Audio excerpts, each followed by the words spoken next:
Hello everyone, welcome to my new another mini blog. তো আজকে গণেশ পুজো, ভিডিওটা শেয়ার করতে একটু লেট হলো। সকালে উঠে উপোস আছি, তো শুধু লেকা চা খেলাম। আর মা এখানে রান্নার জোগাড় করছে, খিচুড়ি, লাবড়া, আলুর দম, এগুলো সব হবে। আর এক সাইডে চাটনির প্রিপারেশন চলছে।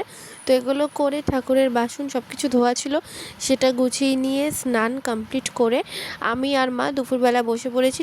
পুজোর জোগাড় করা শুরু করে দিয়েছি এখানে, আর সব প্রিপারেশন চলছে। তারপরে গোছানো হয়ে গেলে আমি শাড়ি পরবো, আজকে রেডি হয়ে নেব।